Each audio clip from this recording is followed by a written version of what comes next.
Assalamualaikum warahmatullahi wabarakatuh. Salam sejahtera untuk kita semua. Salam NKRI, salam merah putih. Oke guys, ada momen ini di mana dalam satu forum diskusi atau forum debat, Ibu Irma Caniaga menyebutkan saya lapar. Ya Tuhan, saya lapar. Nah, apakah betul dia yang lapar atau gimana nih? Dan kemudian ada video pernyataan Rocky Gerung yang menyatakan bahwa para pendukung Jokowi atau netizen sebut para ternak Mulyono itu kemudian makin konyol, guys. Kenapa? Ya karena argumentasinya yang kemudian membantah tidak menerima atau menjadi pandangan atau hasil survei dari posisi RP yang menyatakan majikannya sebagai pemimpin terkorup di dunia. Nah, yang paling anehnya lagi, ketua PBNU ikut-ikutan. What happened? Ada apa dengan ketua PBNU? Atau jangan-jangan ada anunya, kata Pak Mulyono. Oke, bosku, mari kita simak videonya. Ya Tuhan, saya lapar. Kalau nggak mau lapar, kerja. Presiden not phone. Saya kok nggak, saya ketawa lucu menurut saya. Itu kan moral. Justru, ya nggak Moral, ya. justru dari seluruh presiden Republik Indonesia yang saya kenal, dari Soekarno sampai dia kenal Jokowi, semua ya? hanya Presiden Jokowi itu loh yang selalu menemui rakyat keliling Indonesia, ya berjalan dari satu tempat ke tempat lain untuk berbicara kepada rakyat.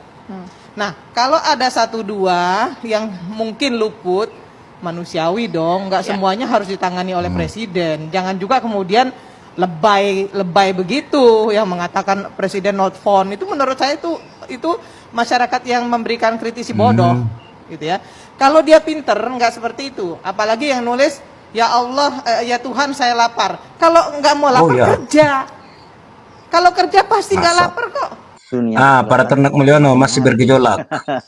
Bung Rocky, ini penobatan Jokowi oleh OCCRP ini sebagai salah satu pemimpin terkorup di dunia ini rupanya benar-benar membuat Jokowi dan para pemujanya itu panik, dan kemudian sekarang para buzzer dan pembelanya mencoba mendowngrade OCCRP. Ini bahkan yang saya terkejut ketua PBNU, ya sekelas ketua PBNU, bisa ya? status pun ikut-ikutan mempertanyakan dan menilai sebuah OCCRP ini sebagai lembaga yang tidak kredibel, dan katanya kalau di Belanda banyak lembaga-lembaga semacam itu. Karena itu ya hasilnya juga tidak kredibel. Terlihat makin konyol Makin konyol dari para pendukung Jokowi tentang keputusan dari OCCRP itu tuh. Mereka boleh mempersoalkan bahwa OCCRP tidak punya data tentang keputusan pengadilan yang menghukum Jokowi. Lah justru dengan temuan-temuan OCCRP itu dimungkinkan suatu waktu nanti Jokowi diadili, kan begitu cara berpikirnya kan. Jadi tidak mungkin ketika Pak Jokowi memerintah lalu ada keputusan pengadilan menuduh Jokowi itu korupsi. Itu konyol cara berpikirnya tuh. Jadi ketika beliau sudah lengser, maka ada kesempatan untuk mengingat kembali laporan dari Ubaidillah Badrun. Dr. Ubed melaporkan kasus gratifikasi, kasus pencucian uang yang tidak pernah diproses di KPK tuh. Orang akan mengingat bagaimana Jokowi menipu publik, pemerintahannya menipu publik dengan mengatakan bahwa tidak ada Indonesia mengekspor nikel ke Cina itu dalam bentuk barang mentah, dan Cina bilang ada, itu 5 juta ton justru. Itu kan semacam manipulasi tuh, dan itu yang kita sebut sebagai korupsi. Kemana kalau begitu uang hasil ekspor itu?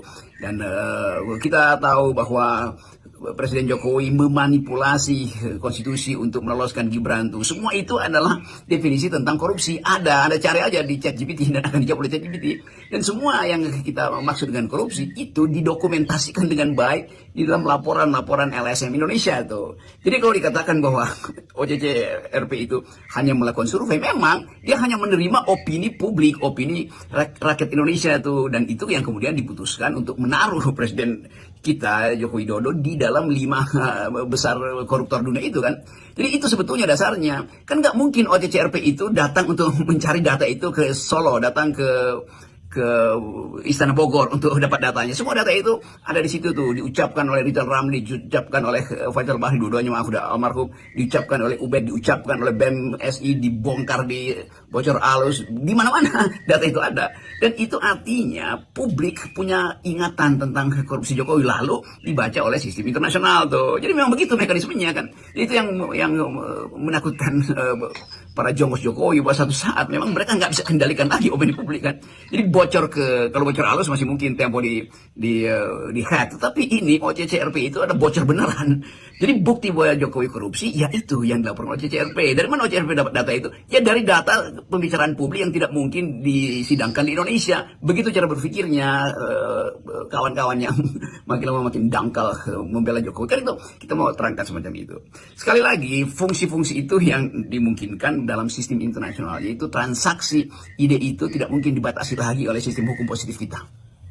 Nah ini tidak hanya menuduh OCCRP sebagai lembaga jadi-jadian, para pembela Jokowi ini menuduh ini sebagai lembaga bayaran atau malah menyebutnya sebagai lembaga antek Amerika begitu ya. ini mereka ini ngomong berdasarkan kebiasaan mereka sendiri gitu ya. Jadi mereka nilai ya sama seperti yang perkelakuan mereka lah kira-kira gitu ya kalau ada muncul hal-hal semacam ini. Lalu muncul investigasi OCCRP dapat dana dari mereka yang anti Indonesia itu. Ya dengan sendirinya kan orang yang merasa bahwa Indonesia itu sedang menurun di dalam segala hal, memburuk dalam demokrasi, maka filantropis dunia membiayai berbagai macam organisasi internasional untuk menerangkan kenapa Indonesia terjebak di dalam defisit demokrasi. How democracy dies itu dihasilkan melalui penelitian panjang bahwa elit Indonesia itu koruptor semua itu. Jadi itu dasarnya kenapa kita percaya pada sistem internasional, karena kita nggak percaya pada laporan dari dalam negeri kan.